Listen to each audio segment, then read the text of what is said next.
Өрт чыккан учурда аны өчүрүү кадамдын кол күчүнөн келбеси көптөгөн кылымдар мурун эле белгилүү болгон.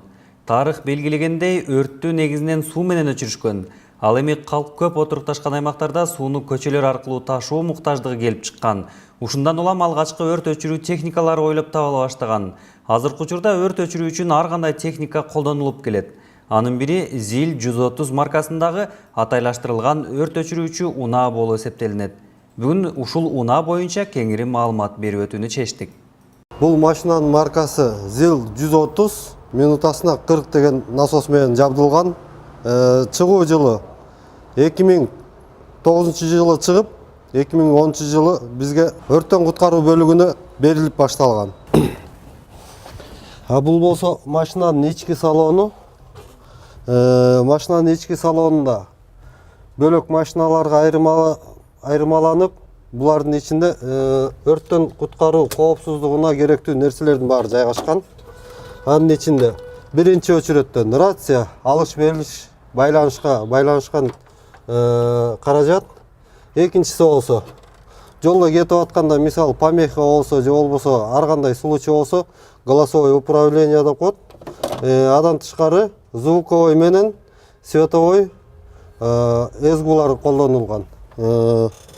Адан тышкары дагы бул аппарат болсо, ички тышкы освещенияларды берилген, пена уровенин көргөзүп турат жана суунун уровенин көргөзүп берген.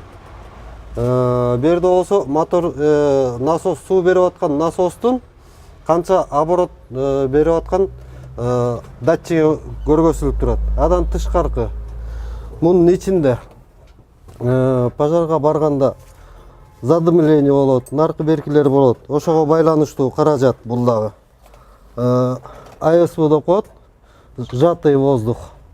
Ошолор турат, ичинде ар дайым мисалы түтүн болуп калса, ошо бул сжатый воздух менен маскасы менен кийип, анан пожарга чыгып турушат. Адан тышкары стволдор, ар кандай маркада стволдор, кайсынысы керектүү болсо, ошо менен команда бергенде ошол стволдорду алып чыгып колдонушулат. Жана айткан неме маска деген мынакей маскалар болсо булар болот. Жана башында айтып кетпедимби, секундасына 40 литр суу берет деген насос, мынакей булар. Датчик канча атмосферада суу берип атат, канча давленияда суу берип аткан датчиктери. Бул болсо главный центральный кран деп коет. Адан тышкары сброс. Тияққа бияққа берген сбростун эки немеси, бирөөсү биякта, бирөөсү нар жакта. Кайсы жагына ылайыктуу болуп кошулса, ошол жактан суу бере беребиз. Адан тышкары бу жерде айдоочудан тышкары командир отделения жана 3 пожар күжүрмөндөрү отурушат. Ошол салонун ичи болгон немелери ушуларда. Анан дагы мунун бир өзгөчөлүктөрү, капот берки эски машиналардыкындай болуп, үстүнөн өйдө көтөрүлүп ачылса, мунку капот полностью жатып ачылат да. Анан бул машинанын мотору эски машиналардыкындай эле салыштырмасы бир эле, объему 6 деп коет, 6 куб. Мындайча эзеп менен айтканда 150 ваттын күчү бар. Бензинокарбюраторный движок, муздаткан радиатор менен вентилятору турат, муздатуучу. А так электрический приборлор менен иштейт бул машина деле.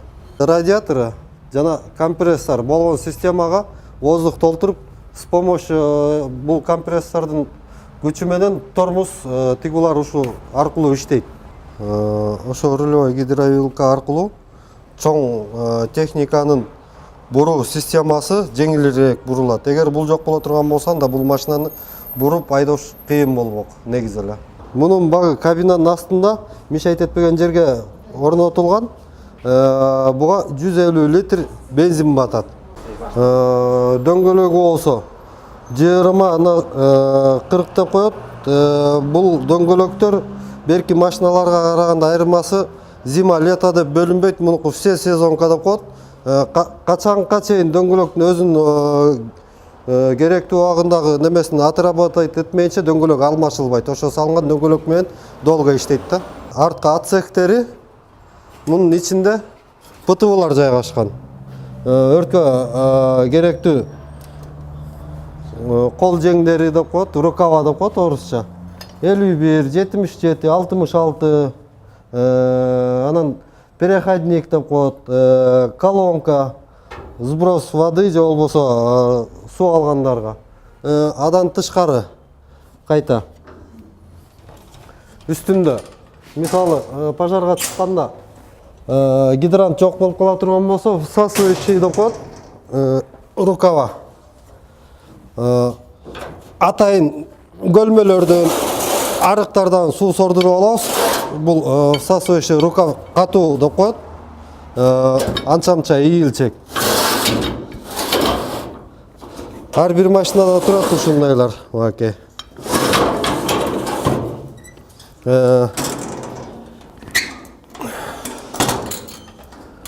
Адан тышкары арткы освещениялары, мисалы артка жылып атканда караңгыда артын карап турганга. Штурмовка лестница деп коет, маке, артында турат. Терезеге ыргытып кайта 1ден 2, 3ден 4кө, 5ке чейин ушинтип чыгып кете берсе болот. Бул тиштери болсо сайгандан кийин кайта лестницаны артка кой бербей, ушу тиштер менен кармап турат. Адан кийинки трёхколенка дейт. Мунун ичинде болсо лестница палка дейт.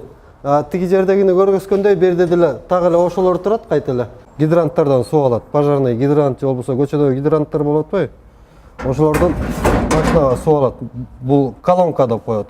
Мунусу болсо дополнительный. Машина, мисалы, биринчи машина бар, пожардан отказ берсе, мисалы, ошол машина через жесткий цепка деп коет, темирден атайын жасалган.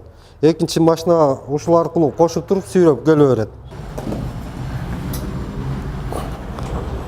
Кайта мынакей жабылышы.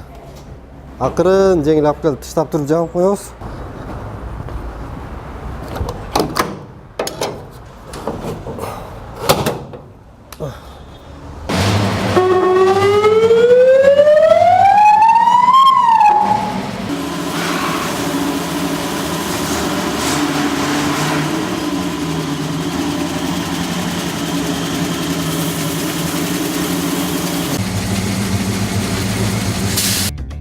Өзгөчө кырдаалдар министрлиги эскертет. Өрт коопсуздугунун эрежелерин сактагыла. Жылытуучу мештердин мурлорун өз убагында тазалап тургула. Электр шаймандарын иштеген бойдон кароосуз калтырбагыла. Балдардын от менен ойноосуна жол бербегиле. Күйүп жаткан ширеңке жана чылымдарды толук өчүрбөстөн көрүнгөн жерге таштабагыла. Колдо жазылган электр жылытуучу шаймандарын колдонбогула.